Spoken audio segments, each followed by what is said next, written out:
आपका स्वागत है आपके अपने YouTube चैनल महाअध्ययन में। वीडियो को लाइक करें और अगर अभी तक चैनल को सब्सक्राइब नहीं किया है तो फटाफट कर दें। आज हम करने जा रहे हैं हमारी 8th स्टैंडर्ड की सोशल साइंस की वर्कशीट, जो है हमारी social and political life book से। हमारी वर्कशीट का नंबर है 7। हमारे चैप्टर का या टॉपिक का नाम है व्हाट इज कॉन्स्टिट्यूशन और आज की डेट है 16 अक्टूबर। तो माय डियर स्टूडेंट्स, हम इस पिक्चर को देखें तो हम देखते हैं इसमें डॉक्टर भीमराव अंबेडकर को, और दूसरी तरफ जहां तक हमें समझ में आ रहा है ये हमारे राष्ट्रपति राजेंद्र प्रसाद जी हैं, और हो सकता है ये नेहरू जी भी हों, पर ये वैसे राजेंद्र प्रसाद जी हैं जो हमारे प्रेसिडेंट थे, फर्स्ट प्रेसिडेंट। और अब इधर आ जाइए, द कॉन्स्टिट्यूशन ऑफ इंडिया। तो जब हम बात कर रहे हैं भारत के कॉन्स्टिट्यूशन की, तो हमें पता होना चाहिए कि कॉन्स्टिट्यूशन है क्या, तो वो क्या है ये हम जानेंगे आज की इस वर्कशीट में। उसके बाद नीचे देखें तो यहाँ पे लिखा है प्रियम्बल। ये प्रियम्बल क्या होती है?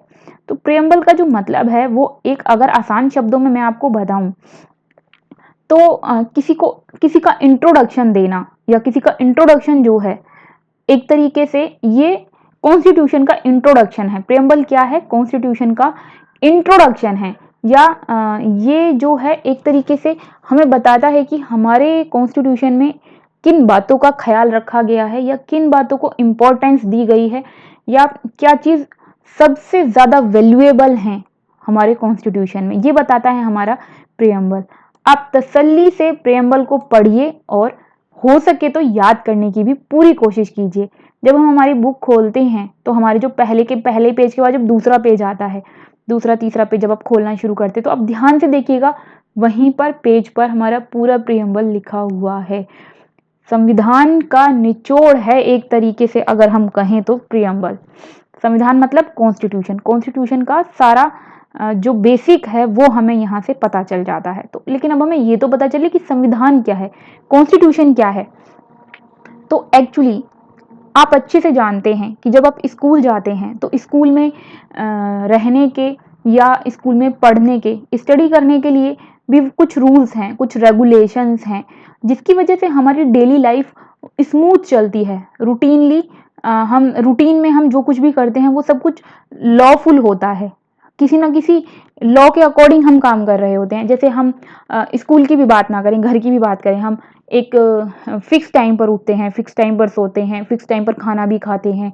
इसके अलावा हमने बहुत सारे नियम अपनी लाइफ के लिए तो बनाए हैं, साथ में हमने और लोगों के लिए भी बनाए हैं। एग्जाम्पल के लिए, हमारे घर में कोई रिलेटिव आते हैं, और जब वो रिलेटिव आते तो हमने एक रूल बनाया हुआ है कि वो आएंगे तो हम पहले उन्हें नमस्ते करते हैं, फिर उन्हें पानी देते हैं, फिर उन्हें चाय देते हैं। इस तरीके से हमारे जीवन में नियम हैं। तो जब सोचिए हमारी एक फैमिली के साथ हम रहते हैं, हम एक सिंगल हैं, और हमारी फैमिली के साथ मिलकर हम एक बड़ी फैमिली में शामिल हो जाते हैं।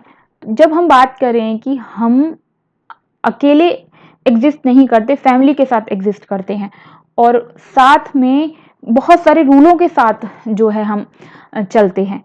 तो सोचकर देखिए, अगर फैमिली के लिए, एक स्कूल के लिए हमें लॉ की ज़रूरत पड़ती है, तो इतना बड़ा देश है हमारा, इतनी बड़ी कंट्री के लिए उसे चलाने के लिए क्या लॉ की ज़रूरत नहीं होती होगी? तो डेफिनेटली लॉ की ज़रूरत होती है। तो जो रूल्स और लॉ दोनों एक पूरी कंट्री को चलाने के लिए बनाए जाते हैं, अगर आसान भाषा में, आसान शब्दों में कहें तो वो सब मिलकर जब एक बुक बन जाए, वो सारे लॉ और सारे रूल्स को अगर हम एक बुक में लिख लें, तो जो बुक तैयार होती है वो होती है कॉन्स्टिट्यूशन। और अगर हम इस पर समझने की कोशिश करें तो एक कंट्री में जो गवर्नमेंट होती है, उस गवर्नमेंट को काम करना होता है।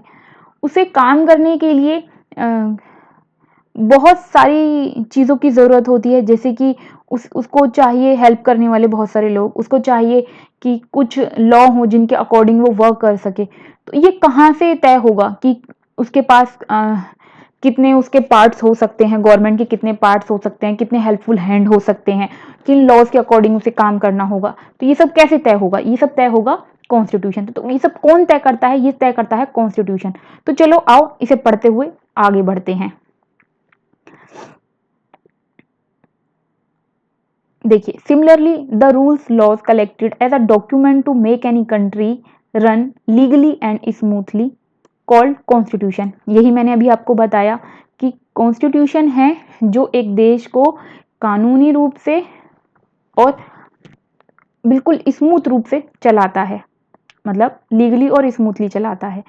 अगर हम दूसरे शब्दों में कहें, the constitution is a set of fundamental principle establish precedents which helps to run a state और ऑर्गेनाइजेशन। अगर हम दूसरे शब्दों में बात करें तो कॉन्स्टिट्यूशन हमारे मूलभूत जो रूल हैं, फंडामेंटल जो प्रिंसिपल्स हैं, उनको बनाता है, और वो जो रूल्स हैं, फंडामेंटल रूल, वो एक ऑर्गेनाइजेशन को हेल्प करते हैं रन करने में, मतलब चलाने में या चलने में।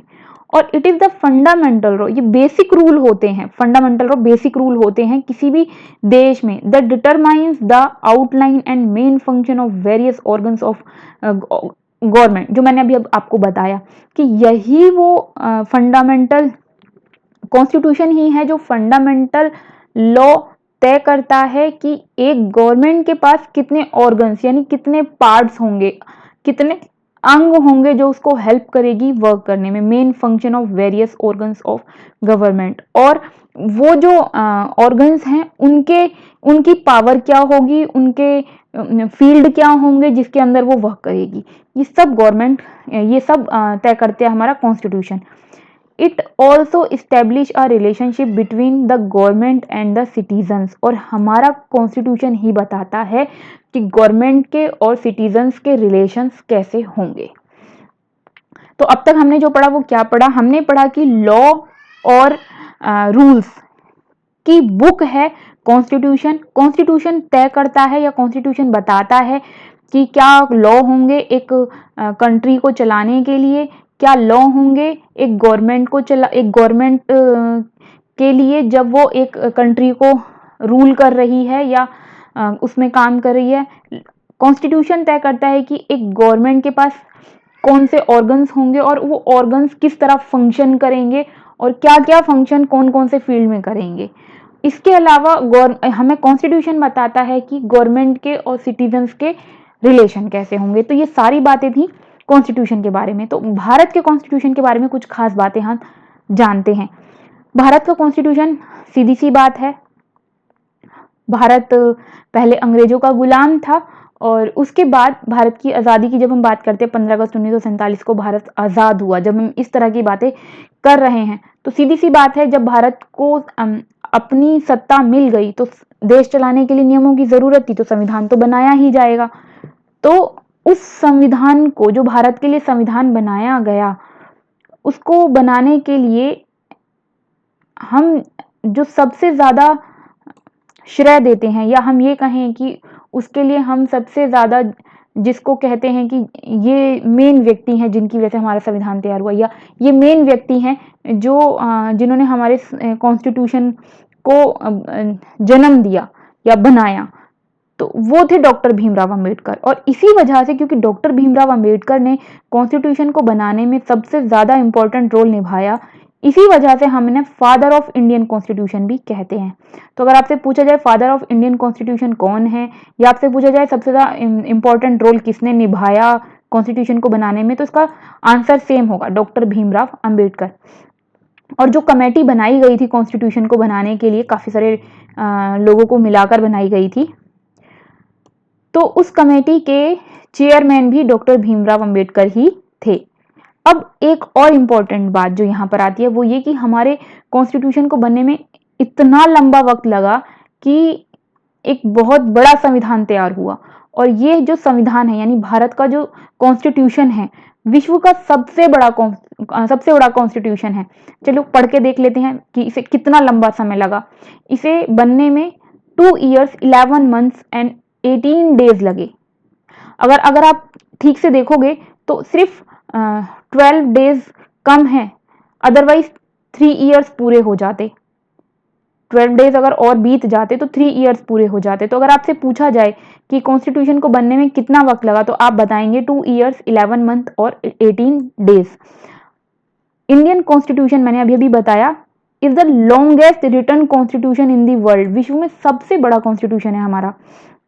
इसके अलावा और जो खास बात है वो ये कि इसे अडॉप्ट किया गया था 26 नवंबर 1949 को, और जबकि इसको फोर्स किया गया था 26 जनवरी 1950 को।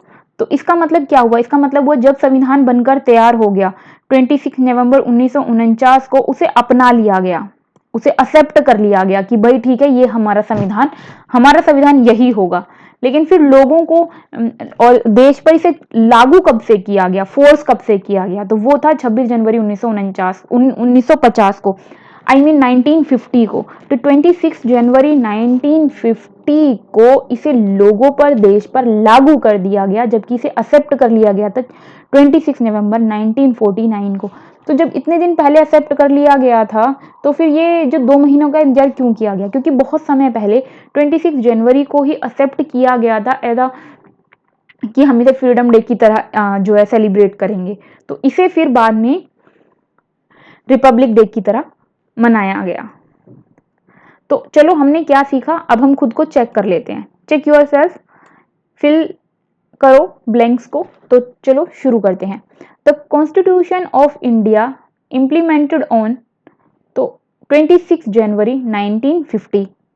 The Indian constitution was adopted on 26 November 1949। Dr. Bhimrao Ambedkar is known the father of the Indian Constitution. It took 2 years, 11 months and 18 days to prepare the final draft of the Constitution.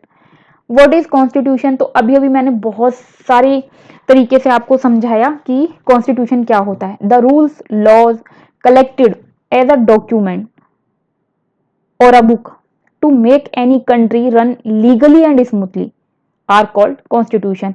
किताब, एक ऐसी किताब जो नियमों और कानूनों से बनाई, नियमों और कानूनों की एक ऐसी किताब जो किसी भी देश को लीगली और स्मूथ चलाती है, वो है constitution. Why do we need a constitution? तो सीधी सी बात है, ये भी हमने बहुत डिटेल में पढ़ा कि the constitution is a set of fundamental principal, क्योंकि कॉन्स्टिट्यूशन हमारे फंडामेंटल प्रिंसिपल्स का एक सेट है, यानी एक बुक है, और इसकी जरूरत होती है किसी भी ऑर्गेनाइजेशन को चलाने के लिए, चाहे वो कंट्री है चाहे वो स्टेट है। It also determines the outlines and main function of various organs of government. तो ये ही तय करता है कि गवर्नमेंट के जो भी ऑर्गन्स होंगे, अंग होंगे, वो किस फील्ड में और क्या काम करेंगे और कितनी पावर रखेंगे। तो ये थी आज की प्यारी सी नॉलेजेबल वर्कशीट। आई होप कि आपके लिए हेल्पफुल प्रूफ हुई होगी, आपको पसंद आई होगी। अगर आपको पसंद आई है, आपके लिए हेल्पफुल प्रूफ हुई है, तो प्लीज़ आपकी वीडियो के नीचे आ रहा है लाइक का निशान, तो फटाफट से वीडियो को लाइक कर दें। और अगर आपने अभी तक चैनल को सब्सक्राइब नहीं किया है तो आपकी वीडियो के नीचे आ रहा है एक रेड कलर का बटन जिस पर लिखा है सब्सक्राइब, उसे क्लिक कर दें। कलर चेंज मतलब चैनल सब्सक्राइब। और क्योंकि ज्ञान बांटने से बढ़ता है, इसलिए वीडियो को शेयर करना बिल्कुल भी ना भूलें। वीडियो के नीचे आ रहा है शेयर का निशान, उस पर क्लिक करें और अब वीडियो को व्हाट्सएप, एफबी, जिस मर्जी उस एप्लीकेशन के थ्रू आप अपनी क्लास के फ्रेंड्स और दूसरे सेक्शन के फ्रेंड्स के साथ इसे शेयर कर सकते हैं। वीडियो में बने रहने के लिए थैंक यू, और फिर मिलते हैं बहुत सारी नॉलेज के साथ नेक्स्ट वर्कशीट में।